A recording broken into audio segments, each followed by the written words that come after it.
Lebih dari setengah abad sejak manusia terakhir kali meninggalkan orbit bumi menuju bulan, sebuah perjalanan baru akhirnya bersiap dimulai.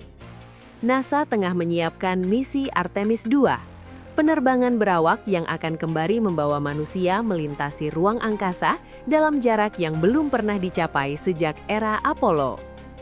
Direncanakan berlangsung pada awal 2026, 4 astronot akan menaiki wahana Orion untuk menjalani perjalanan sekitar 10 hari mengelilingi sisi jauh bulan. Misi ini bukan tentang pendaratan, melainkan tentang membuktikan satu hal penting. Apakah manusia benar-benar siap kembali menjelajah ruang angkasa dalam skala besar? Artemis II menjadi langkah pertama NASA untuk menghidupkan kembali operasi ruang angkasa dalam yang selama beberapa dekade hampir sepenuhnya berfokus di orbit rendah bumi. Kali ini tujuannya adalah menguji seluruh sistem generasi baru yang nantinya akan digunakan dalam misi pendaratan bulan dan ekspedisi yang lebih jauh lagi. Peluncuran akan dilakukan dari Kennedy Space Center menggunakan roket raksasa Space Launch System atau SLS.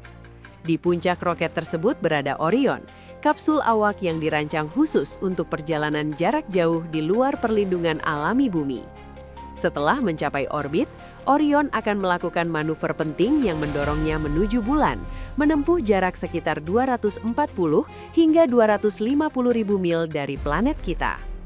Pesawat ini akan melintas di belakang bulan menjauh ribuan kilometer dari permukaannya sebelum akhirnya kembali menuju bumi. Lingkungan sejauh itu tidak bisa sepenuhnya disimulasikan di bumi.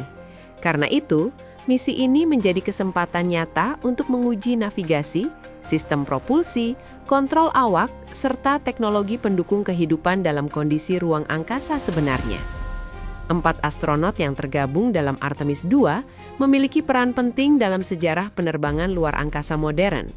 Mereka akan melakukan uji kendali manual, pemeriksaan operasional, hingga simulasi kondisi darurat. Pada beberapa fase perjalanan, komunikasi dengan bumi bahkan akan terputus sementara saat pesawat berada di sisi jauh bulan, memaksa kru beroperasi secara mandiri. Perjalanan menuju peluncuran ini tidak sepenuhnya mulus. Jadwal misi sempat mengalami penyesuaian setelah para insinyur menemukan sejumlah tantangan teknis dari hasil evaluasi Artemis I. Namun justru itulah alasan utama misi ini sangat penting, memastikan setiap sistem benar-benar aman sebelum manusia kembali mencoba mendarat di bulan. Tantangan terbesar dalam eksplorasi ruang angkasa bukan hanya mencapai tujuan, tetapi menjaga manusia tetap hidup jauh dari perlindungan magnetik bumi.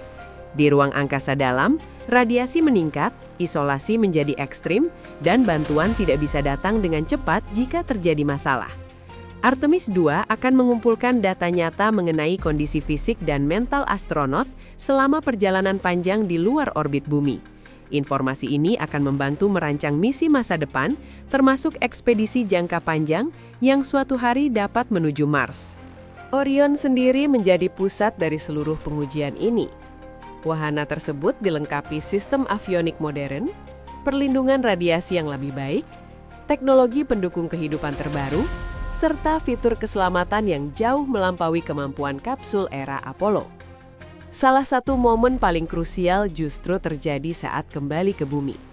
Ketika memasuki atmosfer dari jarak bulan, kapsul akan melaju dengan kecepatan mendekati 40 kali kecepatan suara. Pengalaman Artemis I menunjukkan adanya keausan tak terduga pada pelindung panas, sehingga NASA kini menyesuaikan profil masuk ulang untuk mengurangi tekanan termal ekstrem. Selain itu, Artemis II juga menguji kemampuan navigasi otonom. Dalam perjalanan ruang angkasa dalam, keterlambatan sinyal dan hilangnya komunikasi adalah hal yang tak terhindarkan. Sistem pesawat dan prosedur awak harus mampu bekerja tanpa ketergantungan penuh pada kendali dari bumi. Dengan kata lain, misi ini bukan tentang menemukan sesuatu di bulan, tetapi memastikan teknologi dan manusia siap melangkah ke tahap eksplorasi berikutnya. Keberhasilan Artemis II akan membuka jalan bagi Artemis III, misi yang ditargetkan membawa manusia kembali mendarat di permukaan bulan, khususnya wilayah Kutub Selatan. Namun, seluruh rencana itu bergantung pada satu hal. Apakah Orion, roket SLS, dan operasi awak terbukti aman dalam perjalanan ini. Program Artemis juga berlangsung di tengah persaingan dan kolaborasi global.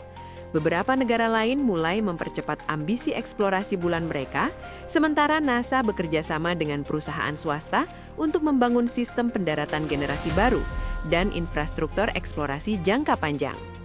Pendekatan ini menandai perubahan besar dalam cara manusia menjelajah ruang angkasa. Eksplorasi tidak lagi dilakukan oleh satu lembaga saja, tetapi menjadi kombinasi antara teknologi pemerintah dan inovasi sektor komersial. Hasil dari Artemis II nantinya juga akan mempengaruhi pembangunan Gateway, stasiun orbit bulan yang direncanakan menjadi pusat operasi masa depan di sekitar bulan. Jika misi ini berjalan sukses, manusia secara resmi kembali memasuki era penerbangan ruang angkasa dalam. Jalan menuju pendaratan baru, pangkalan bulan, hingga perjalanan antar planet akan semakin terbuka. Namun, jika tantangan besar muncul, jadwal eksplorasi manusia bisa kembali tertunda. Apapun hasilnya, Artemis II adalah titik penentu. Bukan karena ia mendarat di bulan, tetapi karena misi ini akan menjawab pertanyaan paling penting. Apakah manusia benar-benar siap melangkah lebih jauh dari sebelumnya?